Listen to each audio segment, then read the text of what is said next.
Hello बच्चों, कैसे हैं आप। मैं आपकी कक्षा अध्यापिका रूपांशी हुड्डा स्वागत करती हूं आपका आज की विज्ञान की कक्षा में। प्यारे बच्चों, आज हम छठी कक्षा का विज्ञान का पाठ 12 जिसका नाम विद्युत तथा परिपथ है के विषय में आज की कक्षा में जानकारी प्राप्त करेंगे। प्यारे बच्चों, विद्युत तथा परिपथ एक ऐसा पाठ है जो हमें विद्युत के विषय में बहुत सारी रोचक जानकारी देता है।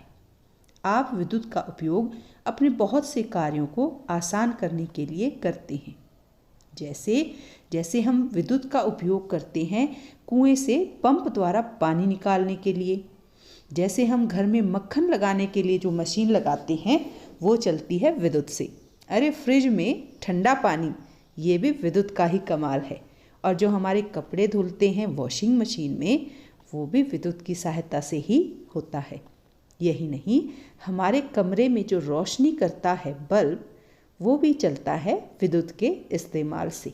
और ठंडी ठंडी हवा देने वाला एसी, कूलर, पंखा, ये सभी चीज़ें विद्युत से चलती हैं। लेकिन विद्युत के ये स्रोत कहाँ से हमें मिलते हैं, ये कहाँ से आती है विद्युत। तो इसके लिए बच्चों एक आसान सा स्रोत जिसके बारे में हम इस पाठ में सीख रहे हैं वह है विद्युत सेल। विद्युत सेल यानी एक ऐसा सेल, एक ऐसा उपकरण जिससे हमें विद्युत की प्राप्ति होती है। हो गई ना हैरान, यह विद्युत सेल क्या होता है और किस प्रकार से इससे हमें विद्युत की प्राप्ति होती है। क्या आपने कभी विद्युत का सेल देखा है? हाँ, आपने अपने आसपास विद्युत सेल को अवश्य देखा होगा। जो आप टॉर्च यूज़ करते हैं, टॉर्च का जो बल्ब है वो विद्युत कहाँ से लेता है? अरे उसमें विद्युत सेल लगा होता है।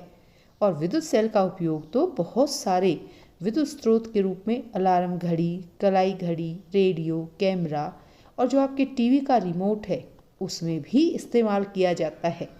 तो बच्चों, अभी हम एक क्रियाकलाप करेंगे जिसमें हम सीखेंगे विद्युत सेल के विषय में बहुत ही रोचक जानकारी की है, क्या होता है और कैसा दिखता है। आइए जानते हैं। बच्चों, क्या आपने विद्युत सेल को कभी देखा है? और अगर देखा है तो क्या ध्यानपूर्वक देखा है? यहाँ आप मेरे पास एक विद्युत सेल देख सकते हैं। हाँ बच्चों, इसी को हम कहते हैं विद्युत सेल। इस विद्युत सेल को अगर आप ध्यानपूर्वक देखेंगे तो आपको इसमें इस प्रकार से दो सिरे और इस प्रकार की इसकी आकृति आपको नजर आएगी। इसके ये दो सिरे ही इस सेल को काम करने में मदद करते हैं। आप देख सकते हैं विद्युत सेल के इस सिरे पर यहां पर एक धातु का ढक्कन जैसा लगा हुआ है और इस ढक्कन के पास बीच में यहां पर आपको नजर आ रही है एक धातु की टोपी। इस टोपी के और दूसरी ओर अगर हम देखेंगे तो यहां आपको वैसी टोपी नजर नहीं आएगी। यहां आपको एक चक्रिका जैसी या डिस्क जैसी नजर आएगी। आप सोचेंगे ये क्या अंतर है, इन चीजों से क्या फर्क पड़ता है? यही अंतर है बच्चों। इन्हीं चीजों से हम पहचान पाते हैं इस सेल के सिरे। बिल्कुल ठीक सोच रहे हैं आप। यानी हम कह सकते हैं कि सेल के पास दो सिरे होते हैं। सिरे यानी टर्मिनल, हम सिरों को टर्मिनल भी कहते हैं। यानी एक विद्युत सेल के पास दो टर्मिनल होते हैं, एक और दो। क्या इन दो सेल टर्मिनल में भी कोई अंतर होता है? यह हमारा अगला प्रश्न है। तो आपका सोचना बिल्कुल सही है। इस सवाल का जवाब है कि हाँ, इस सेल के इन दो टर्मिनल में बहुत बड़ा अंतर होता है। एक सेल का टर्मिनल सेल के दूसरे टर्मिनल से भिन्न होता है। जानते हैं किस संबंध में भिन्न होता है? इसके चार्ज के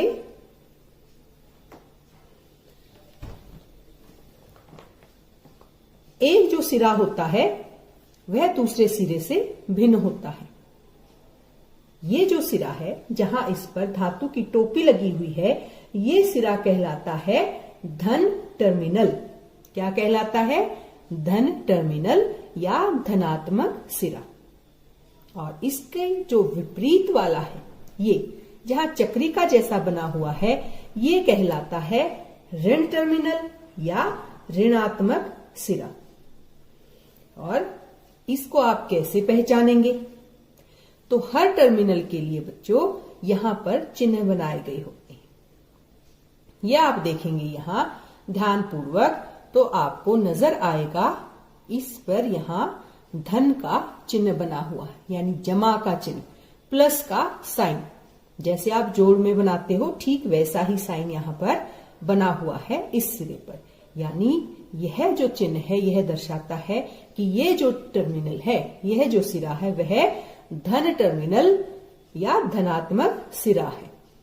और इसकी पहचान हम कैसे, या तो यह चिन्ह देख सकते हैं या हम यहां पर यह टोपी, धातु की जो टोपी है उसको देख करके पहचान सकते हैं।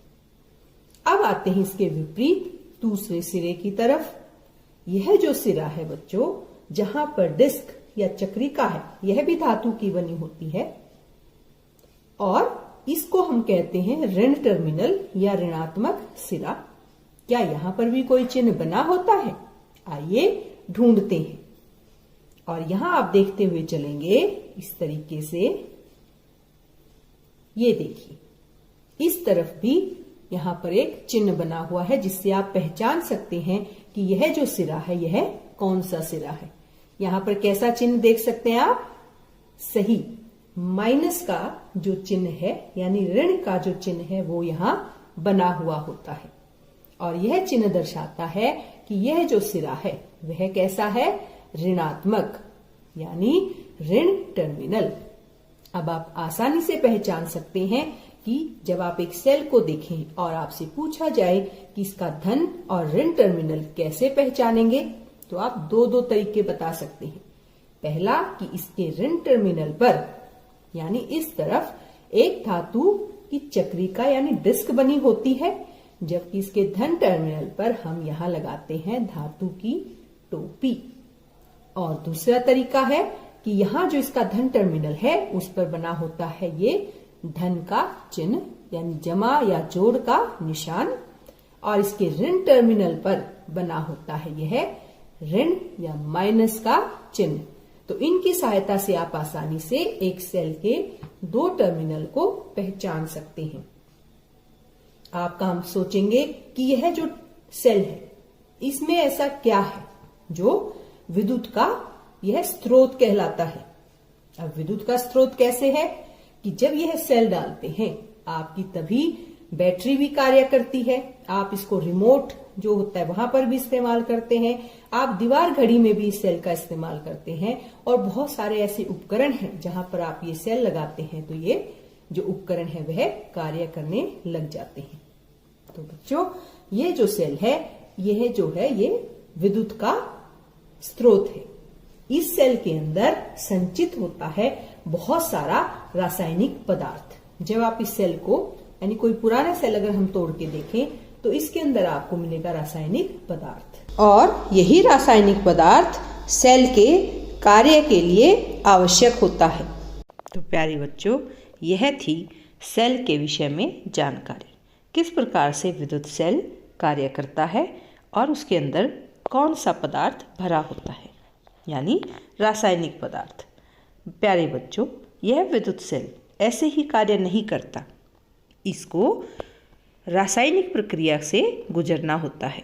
और यह रासायनिक प्रक्रिया होती है जब हम इसे एक विद्युत परिपथ में जोड़ते हैं। विद्युत परिपथ यह हमने अपनी कक्षा में भी बनाना सीखा है, जिसमें हम एक सेल लेते हैं, दो तार, और उसे हम एक बल्ब से जोड़ते हैं और एक तरफ लगाते हैं स्विच। यह स्विच जब हम ऑन करते हैं तो हमारा विद्युत परिपथ कार्य करता है, और जब इसे ऑफ कर देते हैं तो हमारा विद्युत परिपथ कार्य बंद कर देता है। आइए इसे और अच्छे से समझते हैं एक छोटे से क्रियाकलाप के द्वारा। बच्चों आओ देखते हैं किस प्रकार से यह सेल विद्युत के स्रोत का कार्य करता है। यहाँ आप देख सकते हैं कि हमने एक सेल को इस तरीके से परिपथ में लगा रखा है और ये एक बल्ब है। इस स्विच को हम दबाएंगे तो यह परिपथ कार्य करेगा। इसको दबा करके आप यहां देख सकते हैं कि यह विद्युत का जो बल्ब है वह लाल चमकना शुरू हो गया है। इसको बंद करते हैं, देखते हैं क्या यह सेल निकालने पर भी यह बल्ब जलेगा या नहीं। तो आप देख सकते हैं यह कार्य नहीं कर रहा। दोबारा से हम इसमें सेल लगा करके देखते हैं क्या वाकई यह सेल जो है वो विद्युत का स्रोत है।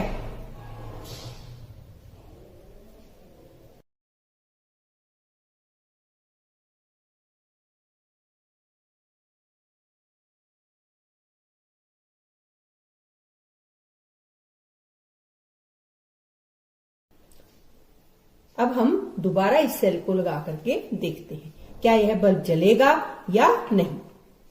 ये हमने दबाया स्विच और आप देख सकते हैं बल्ब जो है वो लाल रंग से दीप्तिमान हो रहा है, यानी बल्ब जल उठा, विद्युत यहां प्रवाहित हो रही है। फिर निकालते हैं सेल को और फिर देखते हैं, यानी बल्ब नहीं जला। फिर लगाया सेल अच्छे से,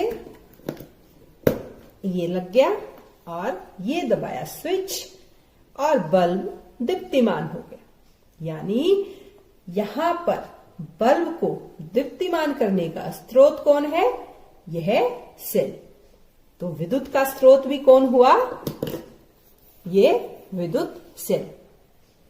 जब बैटरी चलाते हैं तो उसमें भी यही जो है विद्युत के स्रोत का कार्य करता है। बच्चों आपने एक बात ध्यान दी, मैंने इस बल्ब को जलाने के लिए इस सेल को किस तरीके से लगाया। यहां आप देख सकते हैं यह है स्प्रिंग और सामने है एक इस तरीके से पॉइंट, और हम जब इस सेल को लगाते हैं तो ये जो कैप बनी हुई है, ये कैप इसके अंदर फंस जाती है और यहां भी धातु है और यहां भी धातु।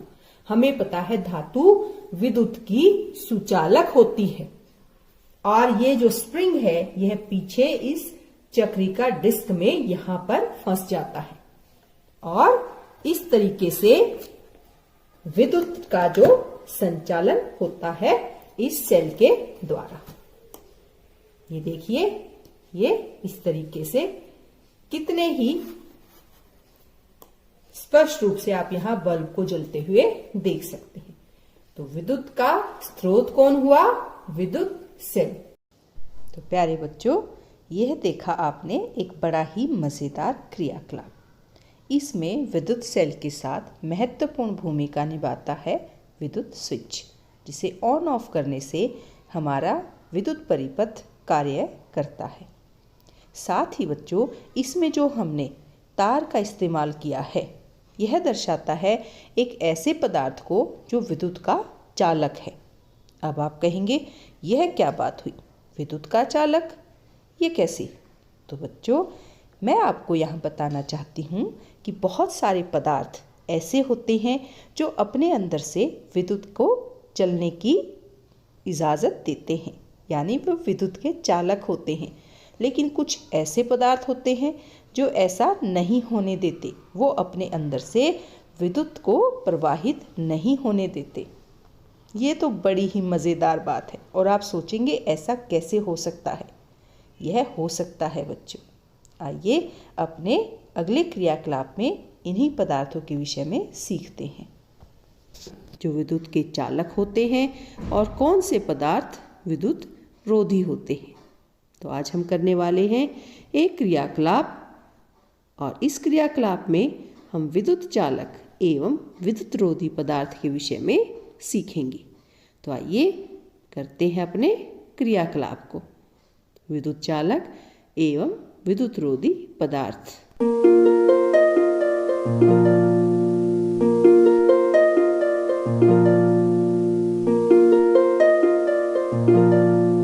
सीखेंगे कि कौन सा पदार्थ विद्युत का चालक है और कौन सा नहीं है, यानी सुचालक और कुचालक। यहाँ मेरे पास कुछ पदार्थ है। यह तार है, ये एक पेंसिल है, ये एक प्लास्टिक का स्केल और एक ये अंगूठी। और यहाँ हमारे पास विद्युत का एक परिपथ है। इस विद्युत परिपथ में यहाँ पर एक स्विच है। जब हम इस स्विच को ऑन करते हैं तो बल्ब जल उठता है। अब हम इस स्विच के साथ ये तार लगा करके देखते हैं और देखेंगे कि क्या यह तब भी विद्युत का चालन करता है या नहीं। यहां हम स्विच के इस तरफ बीच में इसको लगा देंगे।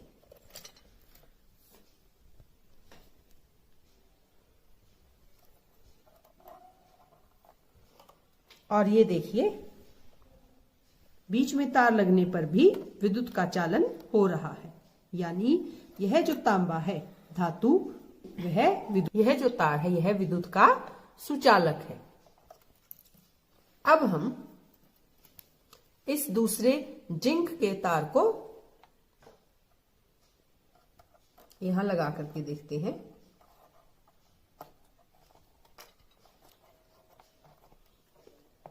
और हमारा बल्ब जल उठा, यानी यह तार भी विद्युत का चालक है।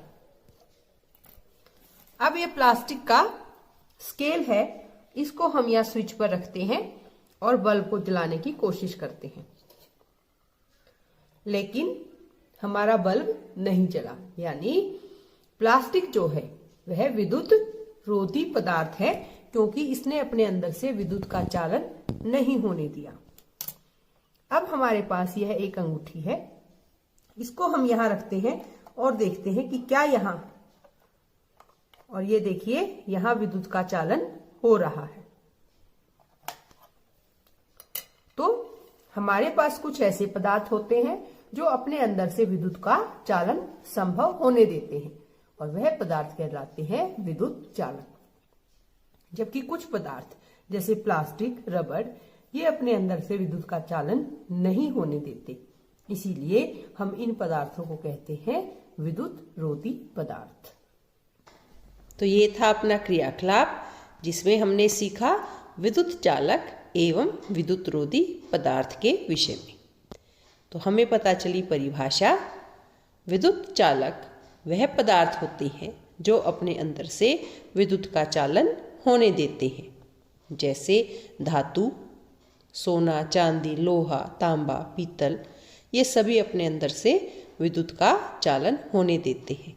ऐसे ही जल भी विद्युत का चालक है। हमारा शरीर यह भी विद्युत का चालक है, परंतु कुछ ऐसे पदार्थ भी होते हैं जो विद्युत का चालन अपने अंदर से नहीं होने देते, और वह पदार्थ कहलाते हैं विद्युत रोधी पदार्थ, जैसे प्लास्टिक, रबड़, लकड़ी, ईंट, पत्थर, मिट्टी, ये सभी पदार्थ अपने अंदर से विद्युत का चालन संभव नहीं होने देते। तो प्यारे बच्चों, आइए अब बनाना सीखते हैं एक चित्र। हम बनाएंगे विद्युत सेल का एक चित्र। ये ऐसे हमने रखा विद्युत सेल, और ये हम इस तरीके से ऐसे ऐसे, और ये फिर यहां हम क्या बनाएंगे, ये, और बिल्कुल ऐसा ही यहां हम दर्शाएंगे इसके धन टर्मिनल को। धन टर्मिनल पर क्या लगी हुई है, लाल टोपी के आसपास ये रेखा। तो ये हमने बना दी लाल रंग से धातु की टोपी के चारों तरफ लगी ये रिंग, और इसके बीच में क्या है, ये है धातु की टोपी। और इसकी दूसरी तरफ इस तरीके से धातु को हम दर्शाएंगे, जो चक्रिका है उसको इस तरीके के पीले रंग के चक्र से। तो अब हम इसमें और अब हम भरते हैं अपने इस सेल में रंग। मैं इसमें भर रही हूं पेंसिल। आप चाहें तो इसमें मोमी कलर भी कर सकते हैं, वैक्स कलर या क्रेयॉन्स या स्केच पेन। स्केच पेन बच्चों दूसरी तरफ नजर आएगा तो उसको सिर्फ आउटलाइन के लिए इस्तेमाल करें और इससे आपका जो चित्र है वह बनेगा अत्यंत सुंदर और स्पष्ट। ये हमने जो सेल का ये हिस्सा है जहां पर सेल के अंदर रासायनिक पदार्थ भरा होता है उसको हमने दिखाया इस पर्पल कलर से।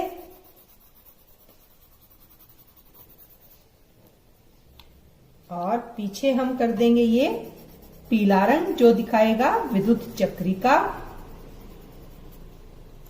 और यहां पर भी ये बनी हुई धातु की जो चक्रिका है ये, यहां हम करते हैं पीला रंग। ये जो पीला रंग है ये दर्शाता है धातु की चक्रिका को, और इस तरफ जो पीला रंग किया है यह भी धातु को दर्शा रहा है। और बीच में है ये धातु की टोपी। और अब हम लिखते हैं अपने चित्र पर नाम। सबसे पहले हम दर्शाते हैं ये चिन्ह। यहां कौन सा चिन्ह है? इस तरफ ये वाला चिन्ह, यानी धनात्मक, धन का चिन्ह। ऋण किस तरफ होता है? इस तरफ। और ये हमने यहां दर्शा दिया ऋण टर्मिनल, धन टर्मिनल, ऋण टर्मिनल। हम लिखते हैं इनके नाम। ये है धन टर्मिनल,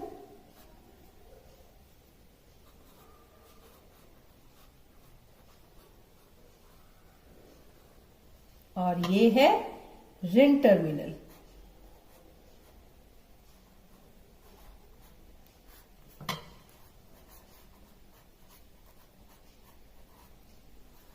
ऋण टर्मिनल। और हमने क्या बनाया है? विद्युत सेल। विद्युत सेल का आसान सा चित्र। ये देखिए ठीक इसी तरीके से हमारा सेल भी नजर आता है। हम यहां लिखते हैं बीच में विद्युत सेल। इस तरीके से, क्योंकि ये सेल है हमारा विद्युत का स्रोत। और ये है इसके दो टर्मिनल, धन टर्मिनल, ऋण टर्मिनल। यहां भी आप पहचान सकते हैं धन टर्मिनल, ऋण टर्मिनल। है ना कितना आसान चित्र। आइए अब करते हैं एक छोटी सी प्रश्नोत्तरी जो आधारित है विद्युत सेल पर।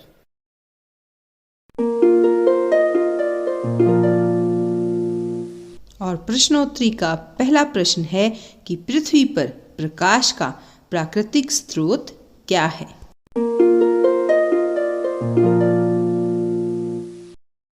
और आपका जवाब है सूर्य।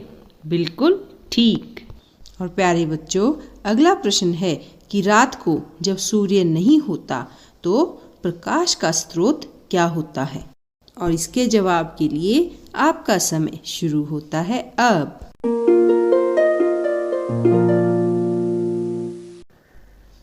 और इसका सही जवाब है विद्युत। जब रात को सूर्य का प्रकाश नहीं होता तो विद्युत हमारी सहायता करती है। और बच्चों, आपके लिए अगला प्रश्न है कि टॉर्च में विद्युत का स्रोत क्या होता है? और इसके जवाब के लिए आपका समय शुरू होता है अब।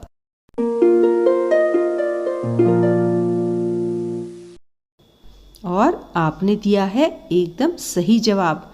टॉर्च में विद्युत का स्रोत होता है विद्युत सेल। शाबाश। और आपका अगला प्रश्न ये रहा कि विद्युत सेल के कितने टर्मिनल होते हैं? और जवाब देने के लिए समय शुरू होता है अब।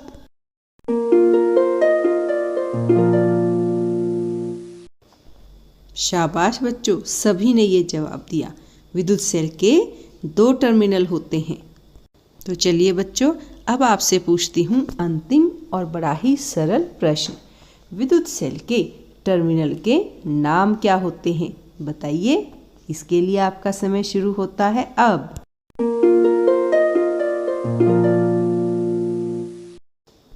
और सही जवाब है धन टर्मिनल और ऋण टर्मिनल। शाबाश, आपने बड़े अच्छे से जवाब दिए। तो ये आपने की प्रश्नोत्तरी विद्युत सेल के संबंध में। और अब देखते हैं इस पाठ के प्रमुख शब्द और सारांश। और इस पाठ के प्रमुख शब्द जो हमने आज सीखे वह हैं विद्युत सेल, धन टर्मिनल और ऋण टर्मिनल। और इन प्रमुख शब्दों के साथ हमने सीखी कुछ विशेष जानकारी। आइए देखें कौन सी।